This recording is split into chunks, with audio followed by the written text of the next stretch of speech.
How to integrate Zapier with Messenger bot using Webhook and Slack. My name is Jamie and I would like to welcome you to Messenger bot application tutorial video. You will learn how to integrate Zapier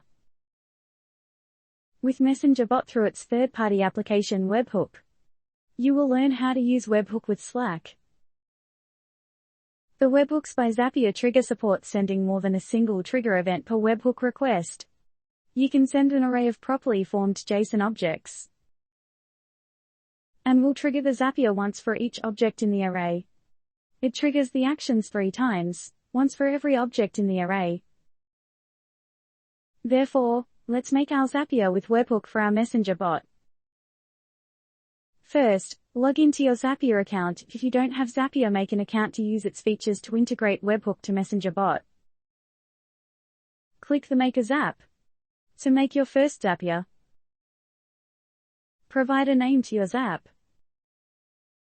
In your Zap, click 1. When this happens, and renames it whichever name you want. Choose App and Event. You can see below that lots of apps to choose from Zapier. Then, search for what app you like to use. Let's choose Webhooks, and select Webhooks by Zapier. Choose Webhooks by Zapier as a trigger app for Messenger bot. Click the Choose Trigger Event drop-down menu and select your webhook type. For most webhooks, the catch hook trigger will be the best one to use. Catch hooks work by giving you a unique URL that you can then make requests to. If you want Zapier to make or get the request of an external URL to check for new entries, use a retrieve poll webhook trigger. But, now let's choose Catch Hook. Then, click Continue. Next, you'll be given the URL for your webhook and copy this, then paste it into your Messenger bot application, JSON API connector. Silent mode. Some apps want to receive an empty body. If you don't want to receive content in the response from Zapier, select the silent mode checkbox. Pick off child key. This is the specific key you want Zapier to use from the request you make to the webhook URL. This is useful if you only care about getting a subset of the data that is sent to the webhook. Open the app you want to connect to Zapier and find its webhook settings page. You'll often find that in your app's core settings or options page, or inside the options for a specific project or list. Check your app's help and support documentation if you can't locate it. In your dashboard, select Automations and click Zapier Integration. The JSON API connector will appear immediately. Or in your dashboard, select Messenger bot and click All bot settings. Select JSON API connector and click Actions. Click New Connection to make your integration. Provide and enter your connector name. Select your Facebook page. Paste the copied URL here from Zapier. Check what field change trigger webhook. Check which data you want to send. Click Save. Back to dashboard, select Messenger bot and click All bot settings. Select Bot Settings and click Actions. Select Facebook page and Bot Reply settings and click Add Bot Reply. Provide your bot name and provide keywords separated by a comma. Drop down to select your reply type. You can also enable the typing on display and input your delay in reply per second. Select the reply type you wanted to perform, like text, image, audio, video, file, quick reply, text with buttons, generic template, carousel, and many more.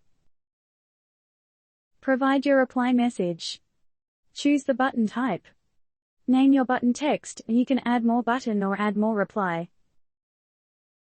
Click Submit.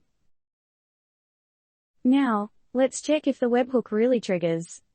Log into your Facebook page and try to message your page news or email. Type news or email as that was the keyword written in the reply bot. Reply with your email address. Provide your email address. Then, click Submit. The email address was received. Now, check your Zapier if it really triggers. Webhook's integrations send data to your Webhook URL whenever something new is added. So, before going back to Zapier, add something new to your app. Webhook's triggers support sending more than a single trigger event per webhook request. You can send an array of properly formed JSON objects, and Zapier will trigger the zap once for each object in the array. Back in Zapier, click Find Hook. If your hook is found, the step will show it was successful and you can see the data received. This is the data result. Zapier will split out each field from your webhook data so you can then select email addresses, names, project info, and much more in your Zapier action steps. Then, click Continue below your webhook URL. This is the test result. Click Turn on Zap. Choose App and Action Event. Drop down to choose an action event that you want to create with Zap. Click Continue. Choose an account to sign into Slack. Zapier is requesting permission to access your account on the Slack workspace. Then, click Allow. Click Continue. Customize status and fill out the required field. Click Continue. Send test status to Slack by clicking Test and Review. The test was successful. This is the sample Zap created. Now click Turn on Zap. A green check indicates that the trigger and action were successfully created and Zap on. Now you're ready to make your own integration. Just follow the step-by-step process and integrate with your Messenger bot.